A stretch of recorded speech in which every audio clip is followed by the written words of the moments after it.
Ce journal vous est offert par DACO SARL, société d'expertise comptable et de fiscalité.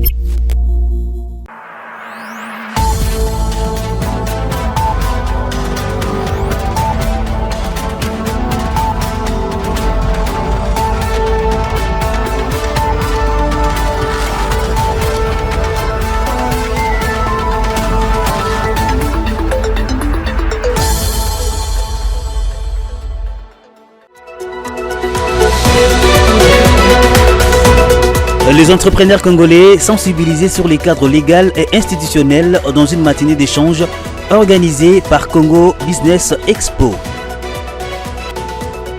Il s'observe une légère hausse des prix de certains denrées alimentaires ces derniers jours sur les marchés de Kinshasa, notamment le sucre en provenance des Kulungongo. 27 communautés dénoncent des actes illégaux dans les secteurs miniers à Lubudi. À l'occasion, une marche pacifique des protestations a été organisée. Élément à suivre dans ce journal. Voilà tout pour les titres. Bienvenue à tous.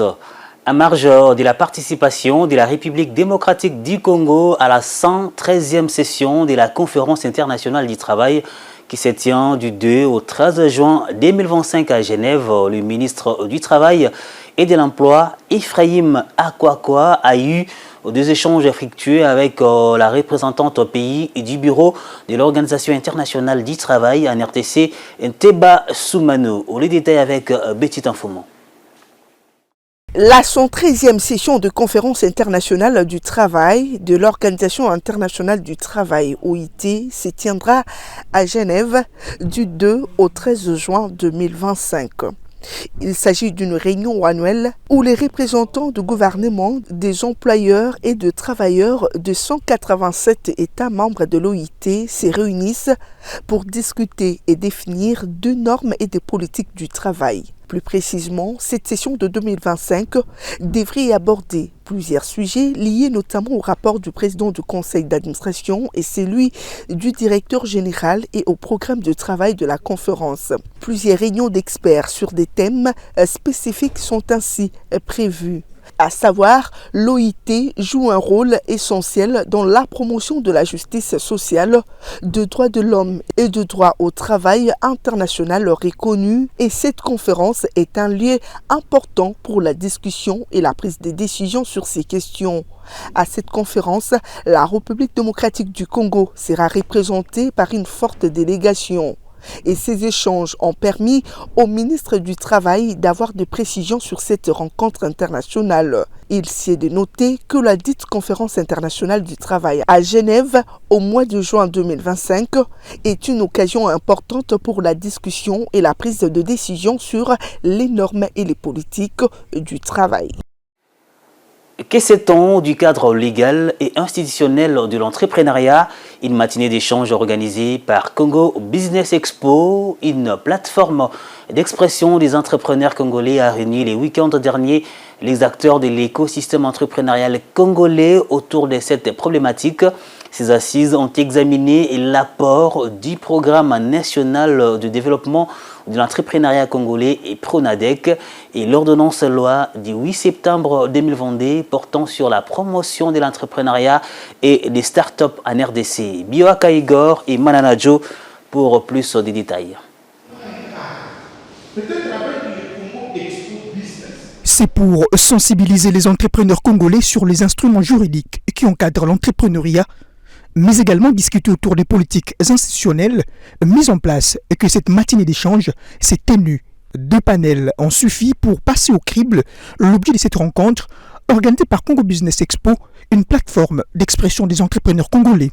Animé par le coach Gabriel Lomengo, le premier panel a fait un focus sur le programme national de développement de l'entrepreneuriat congolais, PRONADEC. C'est un programme mis en place par le gouvernement congolais pour développer les PME, développer l'entrepreneuriat dans notre pays. Mais avant cela, nous avons dit parler du PRONADEC, c'est bien, mais nous avons aussi commencé à parler de l'écosystème entrepreneurial. Au second panel, Les échanges se sont axés sur l'ordonnance loi du 8 septembre 2022 portant promotion de l'entrepreneuriat et des startups, un premier instrument juridique uniquement spécifié pour l'encadrement de l'écosystème entrepreneurial. Aujourd'hui, les entrepreneurs peuvent, avec l'ordonnance loi de 2022, trouver des éléments qui facilitent la création d'entreprises. C'est cette ordonnance aussi, mais un cadre qui définit c'est quoi un entrepreneur. Après ces fructueux échanges, les organisateurs de l'activité sont revenus sur leur véritable motivation. Ici, il était question d'outiller, de sensibiliser et de vulgariser la loi relative à l'entrepreneuriat et les startups, l'ordonnance loi numéro 22/030, qui vient impulser, donner une nouvelle énergie à l'écosystème entrepreneurial congolais. Et aujourd'hui, il était question pour les entrepreneurs de comprendre, de connaître également le PRONADEC, qui est le programme national pour le développement de l'entrepreneuriat dans notre pays. Donc il était important pour nous de mettre en place cette activité pour vraiment vulgariser le message, étant donné que le Congo Business Expo qui organise cet événement se donne la mission de faire le pont entre les décideurs et les entrepreneurs. Mettre en place un cadre de concertation pour promouvoir l'entrepreneuriat congolais, c'est l'une des recommandations issues de ces assises. Les entrepreneurs présents à cette matinée d'échange ont livré leurs impressions à l'issue de ces assises portant sur les cadres légaux et institutionnels de l'entrepreneuriat. Pour la plupart, cette initiative non seulement met à jour leur capacité à relever les défis qui bloquent l'épanouissement de l'écosystème entrepreneurial congolais, mais également leur permet de se constituer en réseau pour braver ensemble toutes ces contraintes. On les écoute. En premier lieu, nous avons besoin de l'information. Avoir l'information, c'est une question très cruciale pour nous parce que ça nous permet de prendre des décisions et de voir comment on peut progresser sur un barème de progression. Alors des activités comme celle-ci, ça nous permet de connaître comment on peut se situer et quelle est l'information qui est idéale pour nous en temps X pour nous permettre de poser des actions et voir comment on peut tisser de liens avec d'autres entrepreneurs qui, entre guillemets, on peut partager le même besoin, etc. Donc voilà l'intérêt de ma présence ici. Bon, j'ai des bonnes impressions parce qu'on peut quand même reconnaître qu'il y a une amélioration. Parce qu'auparavant, quand on a commencé à entreprendre, on avait quand même certaines difficultés à voir un pont, un canal entre nous, les secteurs privés, et puis les institutions étatiques. Mais avec la conférence, on peut quand même se rendre compte qu'il y a ces ponts-là. Donc les impressions sont bonnes en tout cas dans ces cadres-là. Oui, moi je dis toujours une chose, l'entrepreneuriat est le socle de notre développement. Si on veut réellement, je dis bien réellement, développer notre nation, il faut vraiment se référer à l'entrepreneuriat. Mais aussi, il ne faut pas seulement rester théorique, il faut vraiment agir dans le concret, dans le pragmatisme. Dans le but de doter la République démocratique du Congo d'une main-d'œuvre qualifiée et d'impulser un esprit entrepreneurial, une cérémonie de remise de brevets a sanctionné les week-ends derniers à Kinshasa la formation de plusieurs apprenants à des métiers divers. La députée nationale et membre de la commission économique, financière et contrôle budgétaire de l'Assemblée nationale, Marie-Ange Lukiana, a signé sa participation. Reportage. Cette cérémonie de remise de brevets, qui connaît la participation de la députée nationale Marie-Ange Lukiana Moufankolo, vise à doter la République démocratique du Congo d'une main-d'œuvre qualifiée, à mettre en avant l'importance de la formation professionnelle et à impulser l'esprit entrepreneurial. Cette rencontre met à l'honneur les lauréats de la 3e promotion de l'école de formation ITEC, dont la députée nationale membre de la commission économique, financière et contrôle budgétaire de l'Assemblée nationale, Marie-Ange Lukiana, est fondatrice. À l'occasion, les autorités de l'ITEC, les lauréats et leurs proches et plusieurs autres invités ont pris part à cette cérémonie qui a vu la députée nationale apporter ses encouragements aux heureux apprenants qui ont clôturé leur formation en offrant des pièces d'épargne, des ordinateurs et un rafraîchissement évalué à 3 millions de francs congolais, promettant de se battre pour que les lauréats puissent accéder à des emplois décents au regard des filières de chacun. Ces derniers, mis en avant ces jours, ont présenté en guise d'exemple une partie des résultats de leur formation. Il s'agit de produits ayant lien avec chaque formation apprise ici placés en exergue. Asiki Alukiana, partenaire financier de l'ITEC, aussi présent à la cérémonie, s'est voulu très attaché à l'éclosion d'une main-d'œuvre de qualité via son parrainage de la 2e et la 3e promotion de l'ITEC.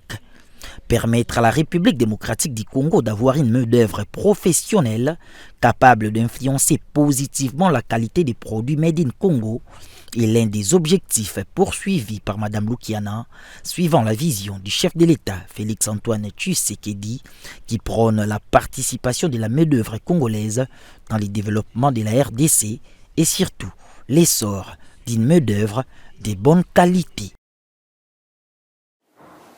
Après nous apportant cette information, l'intersyndicale des travailleurs de l'Office congolais des contrôles OCC en sigle a procédé à des manifestations ce lundi 2 juin 2025 réclamant le départ immédiat de toute l'équipe dirigeante de cet établissement public et principalement du directeur général et du président du conseil d'administration accusés d'un certain nombre d'abus. Regardez.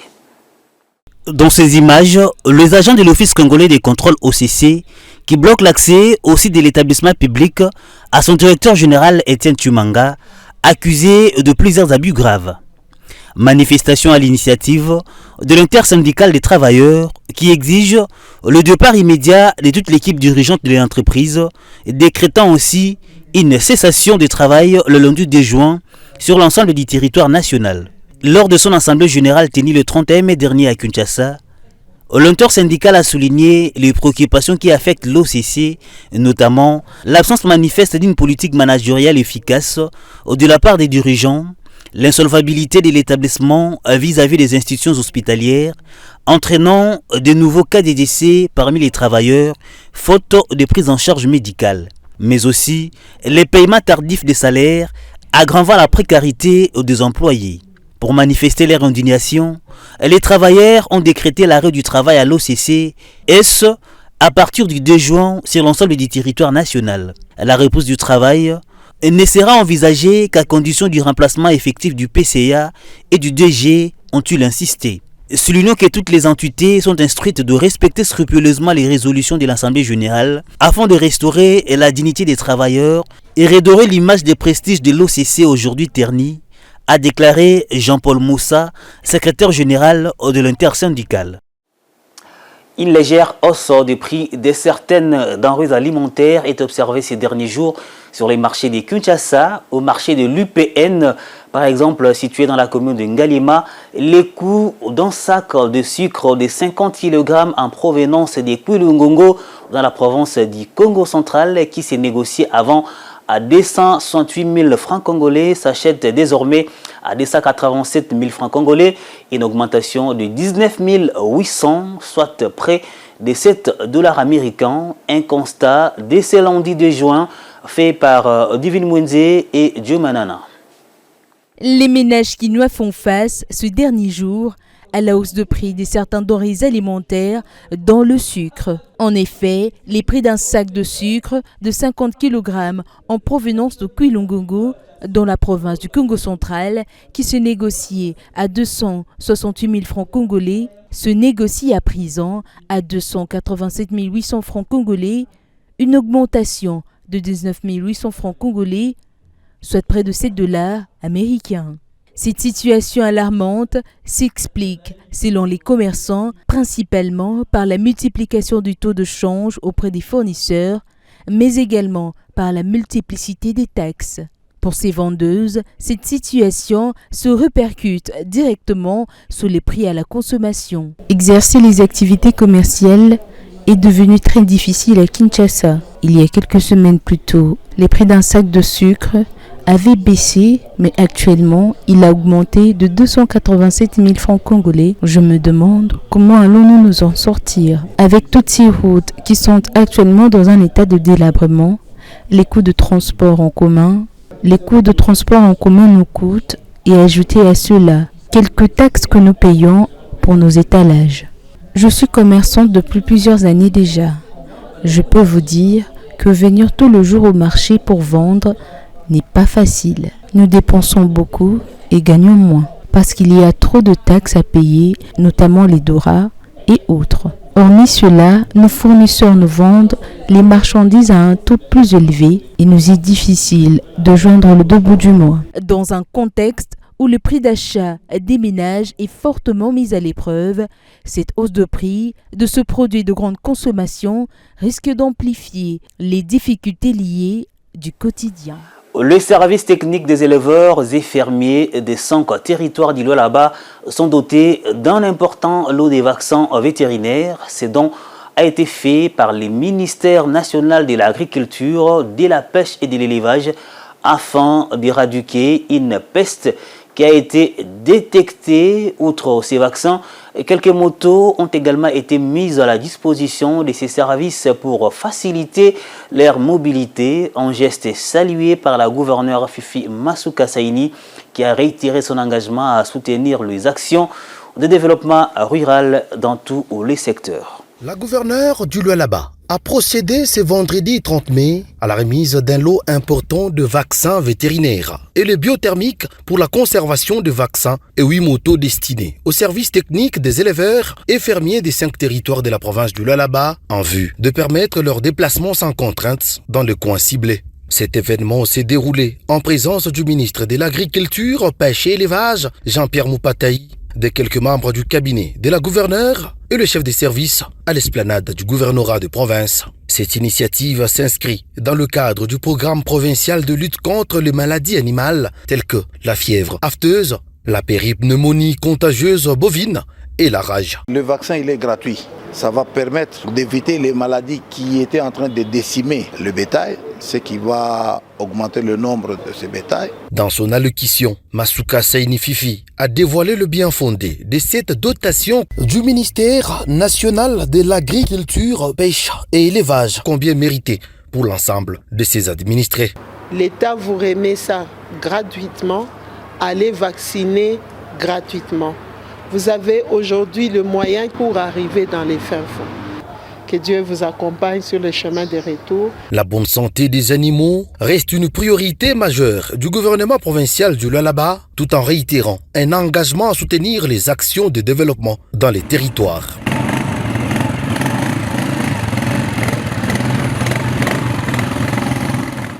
En prélude de l'installation officielle du comité provincial et local de sécurité, la gouverneure du Lualaba, Fifi Masuka, a lancé ce lundi 10 juin l'atelier de formation et vulgarisation des textes légaux portant création, organisation et fonctionnement de ces 2 comités, une réforme du gouvernement de la République. Fifi Masuka a exhorté les participants à plus de responsabilités car ces comités sont un socle de la protection de la population de sa juridiction. La gouverneure du Lualaba a procédé ce lundi 2 juin 2025 au lancement d'un atelier de formation et de vulgarisation des textes légaux portant création, organisation et fonctionnement du comité provincial et local de sécurité. Cette cérémonie s'est déroulée dans la salle Djamad en présence du président de l'Assemblée provinciale du Lualaba, Jean-Marie Kassiatingambo, du vice-gouverneur Clément Mfungi et de plusieurs personnalités politico-administratives et coutumières de la province. Après les mots de bienvenue du maire adjoint d'Écologie, le coordonnateur des programmes des formations en gouvernance sécuritaire a expliqué le contexte et la justification de la mise en place de cette réforme du gouvernement central. Il s'agit de rapprocher la sécurité de la population et la démocratie sécuritaire, a-t-il déclaré. Le mot à la base a tout son sens. La sécurité ne sera plus la grande messe qui est célébrée au sommet par les autorités et les services.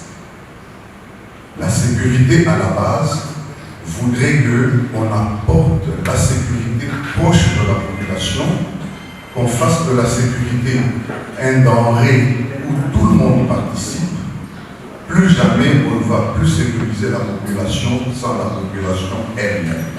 Dans son allocution, Fifi Masuka Saini a rendu hommage au président de la République, Félix Tshisekedi, pour ses efforts remarquables pour la restauration de la paix dans la partie orientale du pays. La chef de l'exécutif provincial a aussi invité les participants à s'approprier cette formation en vue de relever les défis sécuritaires au Lualaba. Je rends mes vibrants hommages à son Excellence Félix Antoine Tshisekedi Tshilombo, président de la République et chef de l'État, pour ses infatigables efforts afin de rétablir l'intégrité de notre territoire et assurer la sécurité des citoyens, et ce, malgré l'agression rwandaise.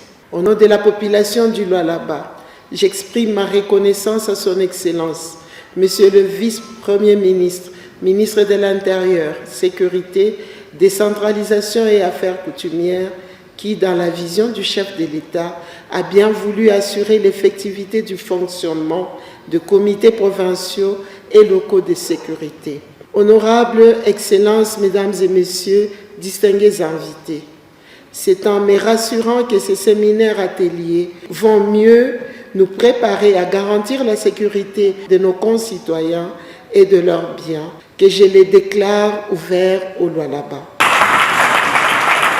Placé sous le thème « La gouvernance sécuritaire à la base, tous mobilisés pour notre sécurité », cette session de formation se déroulera pendant 3 jours. Toujours au Lualaba, les représentants de 27 communautés locales de la cité de Kakanda, territoire de Lubudi dans la province du Lualaba, ont tenu une marche pacifique de protestation le week-end dernier.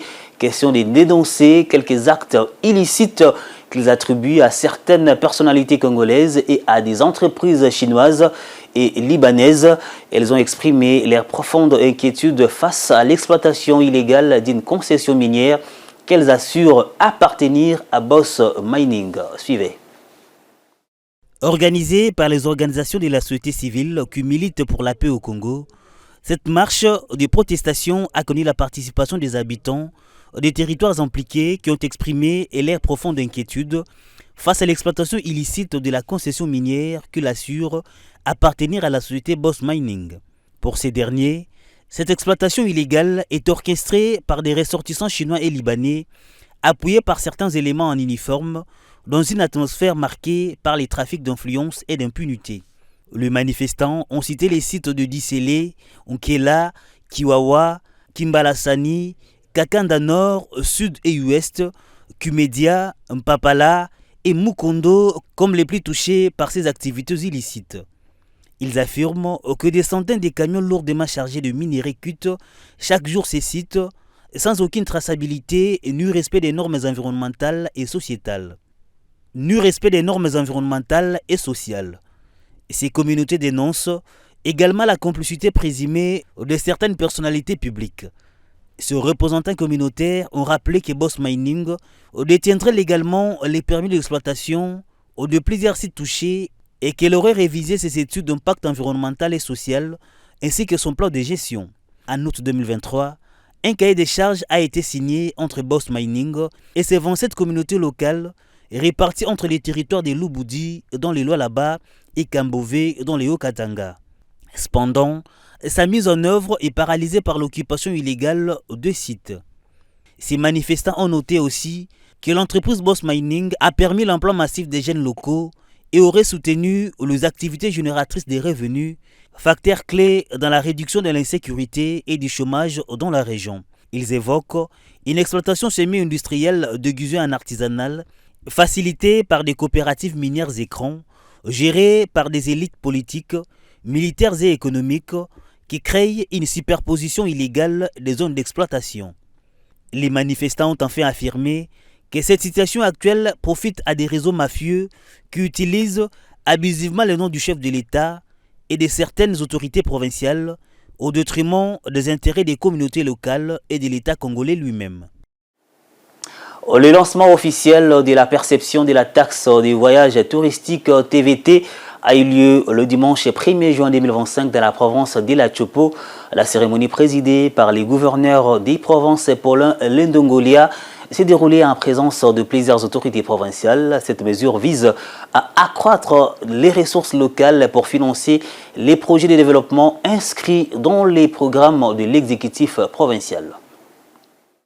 Instituée depuis la création de la province de la Chopo, la taxe de voyage touristique entre enfin en vigueur après plusieurs tentatives de relance infructueuses.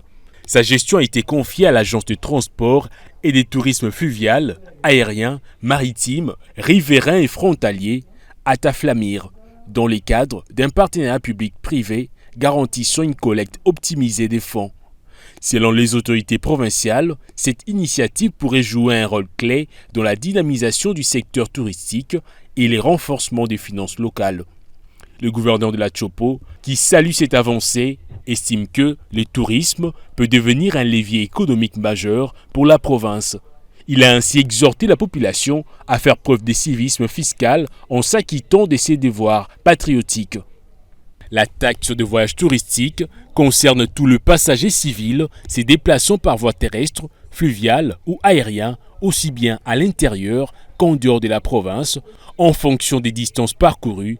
Elle s'applique aux passagers de train, bus, voitures, taxi-moto, bateaux, pirogues, entre autres.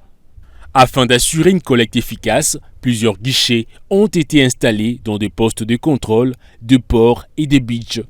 S'agissant du tarif, pour un trajet de moins de 100 km, comme le tronçon Kisangani-Wanyarukula, le montant est fixé à 1000 francs congolais. Le militaire et policiers sont exonérés de ces taxes, seuls les civils étant concernés. L'instauration de la TVT marque un tournant dans la mobilisation des ressources internes en province. En misant sur un secteur longtemps sous-exploité, les autorités locales espèrent redynamiser l'industrie touristique tout en renforçant les capacités de financement des actions publiques. À place à présent à la revue des presses.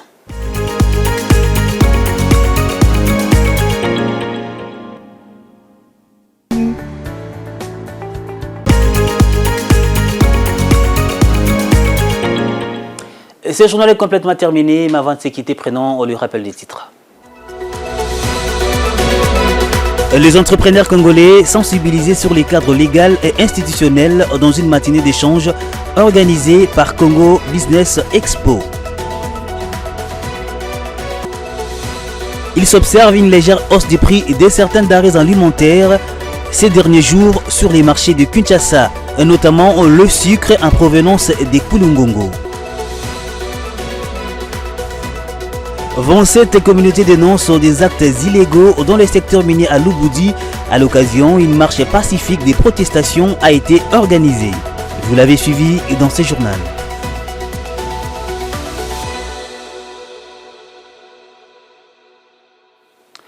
Voilà qui boucle complètement cette édition du journal. Merci à vous de l'avoir suivi.